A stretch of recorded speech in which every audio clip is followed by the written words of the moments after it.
पहले तो पापा ने जमीन बेच करके मेरी शादी की थी। मेरा पति हर रोज शराब पी के आता था, मेरे साथ बदसलूकी करता था, गाली गलौज मार पीट हर बात में मेरे मम्मी पापा को ले आता था। मेरे घर वाले, मेरे ससुराल वाले कहते थे भिखमंगा की बेटी है। उस टाइम में मैं सोचने लगी अब क्या करूं। यूट्यूब खोल के बैठी तो वहां पर मैं ग्रेजुएट चाय वाली का वीडियो देखी। तब मुझे लगा जब ये अनमैरिड होके अपने लिए स्टैंड ले सकती है तो मैं तो मैरिड हूँ और मेरी एक बेटी भी है, मुझे भी स्टैंड लेना है।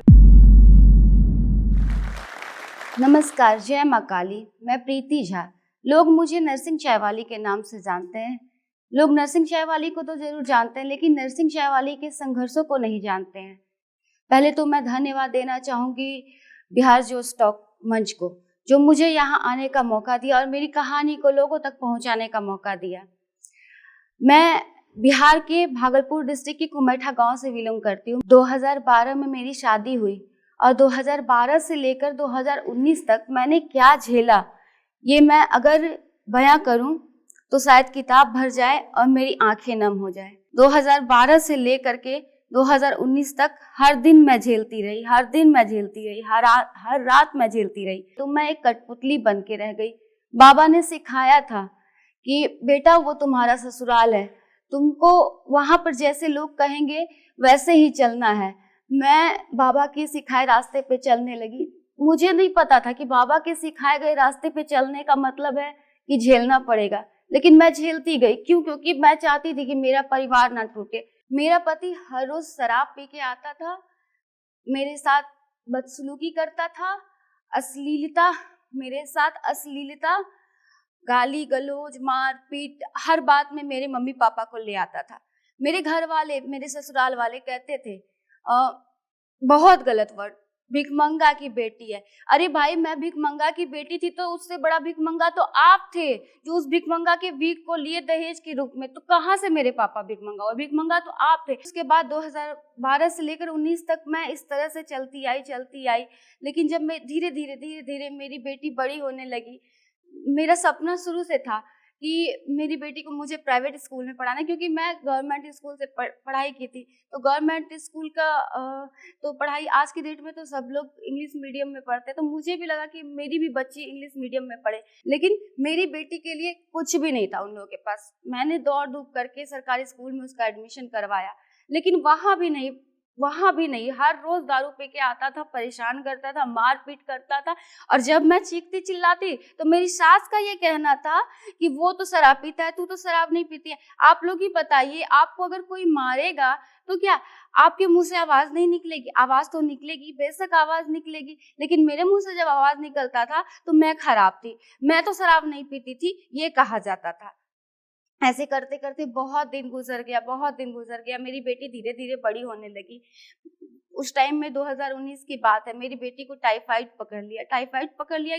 मात्र मेरी बेटी सहारा थी मेरी, जो कि मेरे आंसू को पोंछती थी हमेशा। मैं तो वो बोली, मम्मी इतना ज्यादा तुम क्यों झेलती हो? हम बोले बेटा एडजस्टमेंट। तो मेरी बेटी कहती है कि लाइफ एडजस्टमेंट नहीं होती है। मेरे मम्मी पापा को मेरी बेटी मेरा सारा कहानी, मेरा सारा स्टोरी बता दी, मेरी बहन को सारा स्टोरी बता दी।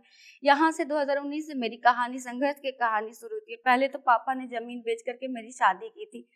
पापा को लगा कि चलो अब बेटी का बोझ उतर गया, लेकिन अभी बेटी का बोझ उतरा नहीं था। अभी तो बहुत बड़ा बोझ था जो पापा के सर पे था। लेकिन मेरे पापा भी हिम्मत नहीं हारे, हार नहीं माने। पापा ने फिर से बचा कुचा जमीन बेची। मेरे भाई का कहना था ये जमीन है तो मैं तो कुछ भी करके कमा लूंगा, लेकिन दीदी कहाँ जाएगी कमाने के लिए? तो फिर मेरे पापा जमीन बेचकर फिर से मेरा नर्सिंग में एडमिशन करवाए। नर्सिंग की पढ़ाई करने लगी, साथ साथ जॉब करने लगी। उतनी ज्यादा सैलरी नहीं थी कि बेटी को फिर से मैं स्कूल में पढ़, जो सपने को लेकर मैं पटना आई थी वो सपना मुझे पूरा होता हुआ नजर नहीं आता। यहाँ से ख्वाहिश तो पूरी हो रही थी, लेकिन सपने पूरे नहीं हो पा रहे थे। तब मेरे माइंड में आया कि मुझे अपना कुछ करना है, छोटा सा ही बिजनेस करना है। उस टाइम में मैं सोचने लगी अब क्या करूं।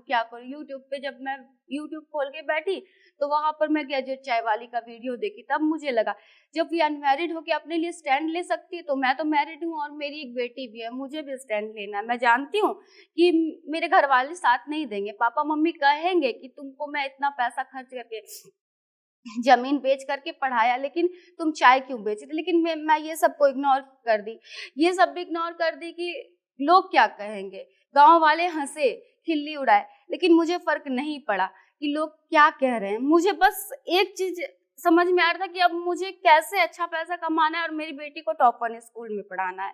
बस यहाँ से मेरी संघर्ष की कहानी शुरू हुई। मैं नर्सिंग से नर्सिंग चाय वाली बन गई। अब मैं नर्सिंग चाय वाली कैसे बन गई मैं ये बताती हूँ। मैं एक छोटे से टेबल पे अपना चाय का बिजनेस स्टार्ट की थी, और मैं एक बार फिर से भैया को धन्यवाद देना चाहूँगी, दीपक भैया, जिसने मुझे थोड़ी से मतलब पैसे दिया था। उस टाइम में थोड़े से भी पैसे नहीं थे मेरे पास में कि मैं इस बिजनेस को स्टार्ट कर सकूं। तो दीपक भैया और साथ में मैं संतोष भैया को तो दिल से प्रणाम करना चाहूंगी, क्योंकि वही थे जो जिंदगी में मुझे जीना सिखाए हैं। तो मैं छोटे से टेबल से स्टार्ट की थी, छोटे से टेबल से चाय बेचना स्टार्ट की थी। धूप बहुत ज्यादा लगता था, बहुत ज्यादा धूप लगता था, बहुत परेशानी होता था, लेकिन हाँ, यहाँ से मुझे मेरा लक्ष्य नजर आने लगा।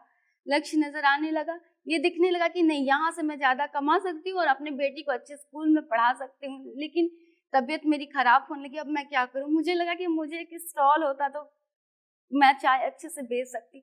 वहां भी कंकर बाग से मैं चाय का स्टार्ट की थी। वहां भी कुछ अलग समुदाय के लोग थे जो बहुत परेशान किए, बहुत परेशान किए, जो बहुत ज्यादा परेशान करने लगे कि नहीं, आप यहाँ पे नहीं बिजनेस कर सकते, यहाँ पर मेरे ही समुदाय के लोग करेंगे। ये मैं नहीं कहूँगी कि वो अलग समुदाय के लोग थे, हर समुदाय में अलग अलग टाइप के लोग रहते हैं।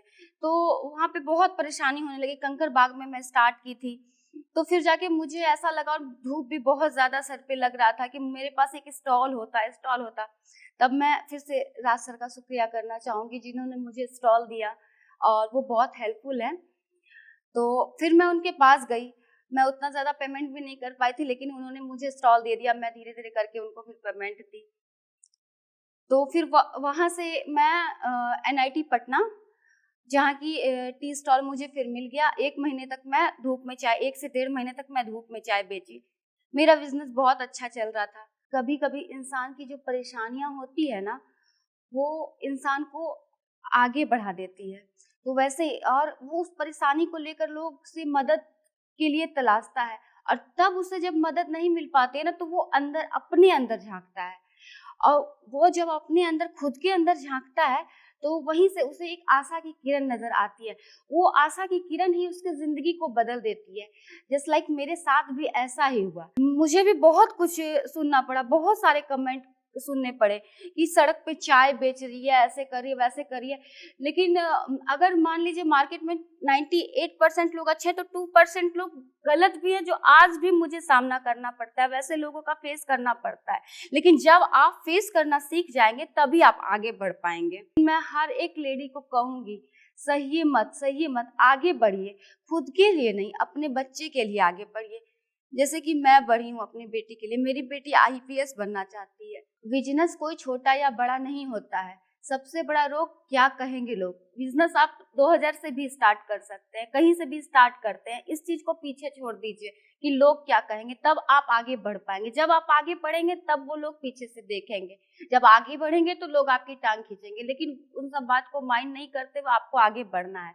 औरतों को खास करके मैं संदेश देना चाहूंगी, माता पिता को संदेश देना चाहूंगी कि कभी भी अपनी बेटी का शादी तब तक ना करे जब तक कि वो खुद के पैर पे खड़े ना हो। हाँ, और वैसे लड़के से भी शादी ना करे जो नशे के शिकार हो। खास करके शराबी से शादी तो बिल्कुल भी ना करे, क्योंकि मैं झेली हूँ। आप गरीब, बेशक आप गरीब फैमिली में अपनी बेटी का शादी कर दीजिए, लेकिन शराबी से कभी ना शादी करें, क्योंकि एक शराबी से शादी करने के बाद उस लड़की की तो पूरी लाइफ खराब होती है, आने वाले जनरेशन का भी लाइफ खराब होता है। हर लड़की स्टैंड नहीं ले पाती है, लेकिन खुद के लिए स्टैंड नहीं लो, अपने बच्चे के लिए स्टैंड जरूर लो। क्योंकि आप अगर स्टैंड नहीं लोगे तो आपके बच्चे का भी लाइफ आपके तरह ही हो जाएगा। महिलाओं को संदेश देना चाहूंगी कि पढ़िए लिखिए, आगे बढ़िए। अगर जॉब नहीं लग पा रहा है तो कुछ बिजनेस ही कीजिए, छोटा सा बिजनेस, सिलाई, कढ़ाई, बुनाई, या फिर जाके पार्लर का कोर्स कर सकते हैं। कुछ भी कर सकते हैं, छोटा सा बिजनेस को आप आगे ले जा सकते हैं। ये मत सोचिए कि मेरे मम्मी पापा ने नहीं करवाया, मम्मी पापा ने नहीं करवाई, ये चीज अपने माइंड में मत रखिए। हर माँ बाप सोचता है कि मेरे बच्चे आगे बढ़े। मेरे भी माँ बाप सोचते थे, सबके माँ बाप सोचते हैं। मैंने अपनी बिजनेस का 5000 से स्टार्ट किया था, और तब भी मैं कमा रही थी, पर डे 1000-1200 तो कमा लेती थी। अभी मैं 2000 तक लगभग कमा लेती हूँ पर डे। अभी मेरे पास 1 से सवा लाख का कैपिटल है और आगे मैं बढ़ते ही जा रही हूँ। तो इसलिए बिजनेस छोटे से अगर स्टार्ट करेंगे तो इसको आप आगे ले जा सकते हैं। इसने ढेर सारा इंस्पायरिंग स्टोरी एक से एक बढ़ के बिहारी के एकरा पर देखेला मिलतो। एकरा नाम है जोश टॉक्स बिहार। तो जोश टॉक बिहार के भाई बढ़िया से सब्सक्राइब कर ले हूँ, घंटा उंटा दबा दे हूँ कि नोटिफिकेशन आते रहे। अरे जब मन होले उदास तक खोल लेल की जोश टॉक बिहार, ओकर बाद देखल के मन के तरोताजा कैल के एकदम मोटिवेशन लेल के काम शुरू कैल के सफलता कैसे नहीं मिलते, एकदम मिलते झंडा गाड़ दो।